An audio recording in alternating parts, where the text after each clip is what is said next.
Hey everybody, it's Tim at Broken Dice. Welcome back. This is the second turn of the second battle in Rome's conquest of the Iberian Peninsula, my solo wargaming project uh, for the next couple of months. It's going along pretty well, kind of fun. Let's get into this turn two. There's a lot going on. Going to take a little while. All right, Iberian orders phase.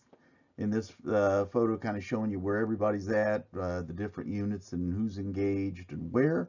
Let's just go over it. We'll go from the left of the screen to the right. Down at the bottom, we've got a unit of cavalry charging into the flank of the 10th cohort and their supports. Up to the top left of the screen, we see the Iberian general is going to issue a follow me order. And on the far right, an Iberian Scutari unit and their supports are going to charge the 8th cohort. And as you can see behind the 8th cohort, just off to the right, is cohort number 7. And in the middle, we have the 9th cohort, where the division commander has joined them to try and help in the combat. All right.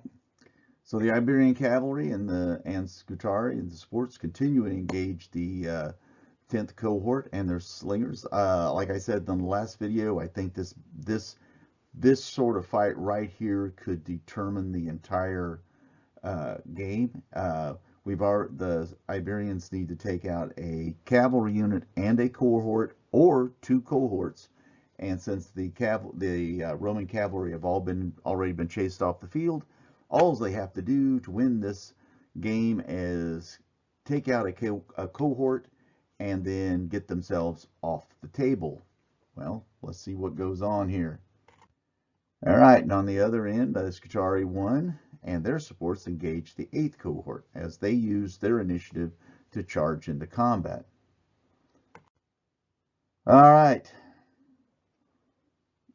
Nothing really happened no one broke from combat. Combat was kind of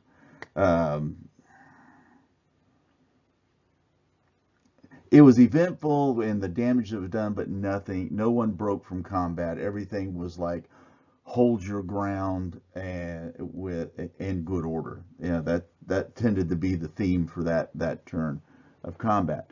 So now that we turn over to the Roman order phase, the first thing I wanted to do was to see if that central division could come to the aid of the rear division, and we rolled a blunder, and they retreated from the battlefield back across the bridge, one movement. Um, that's going to be very, very important, because if they could have been, if they would have just passed their orders last time by 2, they would have been in a position this turn to do something.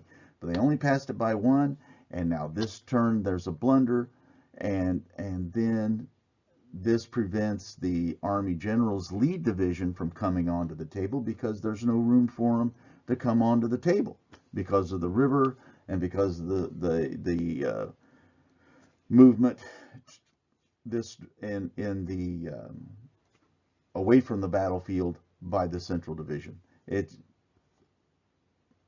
I don't know. It was just very interesting how this is all playing out. At one point in time, I thought, well, boy, the Iberians have got themselves into trouble. That division's going to come across that bridge, and they're not going to get the job done before those guys come to help. Now with the blunder happening, I don't know. This is something different. All right, all right. They continue to engage the 10th. Finally, something happened. All right, this is where things get a little bit complicated in the way things are going to move. All right.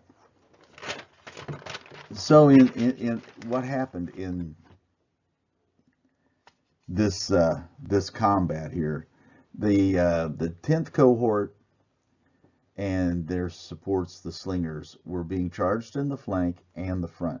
So they're having to split their attacks up between two different units. The slingers, they didn't do much. I think they did 1 point of damage to the cavalry or to the slingers, one of the two. But either way, it was a victory for the Iberians. Um, yeah, it was. Uh, yeah, they rolled a 7 for their break test. Since the slingers had been shaken, they broke, but the cohort decided to fall back, but they also become disordered. Now, what we need to look at here is because they're being attacked both into the front and to the flank, they were kind of being squeezed. Now, what I like to do is that when I have a situation like this, I'll just draw an angle between those two units, and then that will be the angle in which that unit will disengage from the combat. But what also happens here is the follow-up by the Iberians is where this got a little complicated. The Scutari units and their supports that were fighting this 10th cohort, they couldn't move into contact with them because they would have run into the cohort that's in combat to the right of the picture, where the Roman commander is. All right, so I decided, okay, and then if the cavalry wanted to stay into combat, they couldn't because they were basically, they could move through their own friends, but what would happen is if they lined up properly to the cohort in the flank, then they would move through, push through in the center of this cavalry unit that's at the bottom. There's one thing I forgot to mention in their orders phase, that with that follow me order, they rolled, they succeeded, they got to do 3 moves, so that brought them all the way around to the back of the combat. But in doing so, they placed themselves in a position to where either no one can follow up into combat with the Romans, or if someone does, and the only ones that can really do it is the cavalry, they're going to make this cavalry unit move. And so I needed to come up with a way of deciding this. And when it comes down to solo wargaming a lot, especially when I'm kind of, doing this like a view from above sort of control mechanism, I rolled dice off for it. And so what came off was that the cavalry, the cavalry that was involved in the combat and who destroyed the slingers and forced the cohort to give ground, they're going to move forward and follow up and become engaged with the cohort again.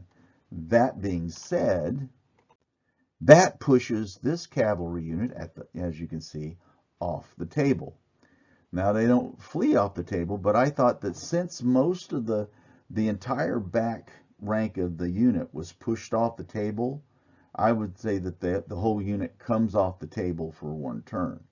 And then they will need, on the next turn, to pass an order to come back on the table. And as you can see, the cavalry has followed up, and now they're in the flank of the cohort as they were before. All right, the rear division commander, the 9th cohort, they're in combat with some Scutari and some supports, just like they were last time.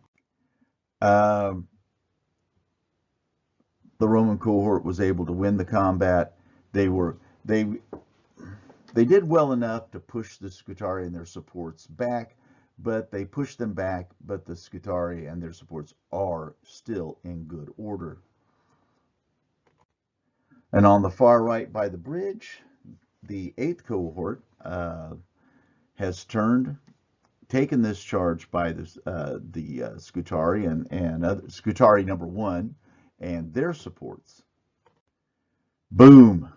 Finally, something happened good for the Romans. They were able to destroy that unit, and what's going to happen is they're going to follow up and use their victorious momentum to take a move forward. And as you can see, towards the left center of the photo, the Roman commander and his cohort pushing those Scutari back up the hill, but to the left, the Iberians are 10th cohort has been kind of moved to the lower right.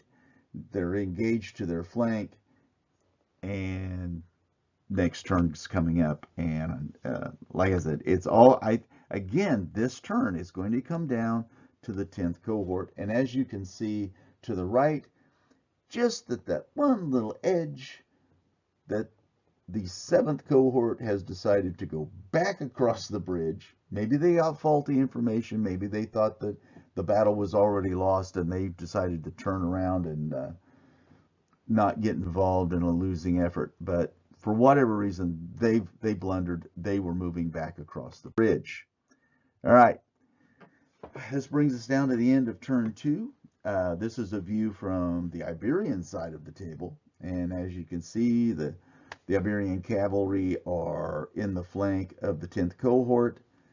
The 8th and the 9th are victorious. They're pushing the Scutari back. But that's not what's going to be the issue here. The issue is going to come down to the 10th cohort. Can they hold out against this cavalry unit? And what will probably be another initiative charge by some Scutari, because they were not disordered in their combat with the Romans. They were on the winning side last time, so they will have an advantage when they attack.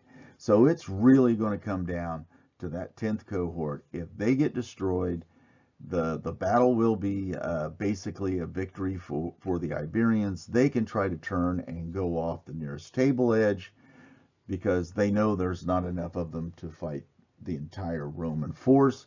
What they were there to do was to inflict some damage, put the Romans in a little bit of disarray, slow their march down so they can gather their forces and hit the Romans with their combined strengths of all the tribes of the IIcavones.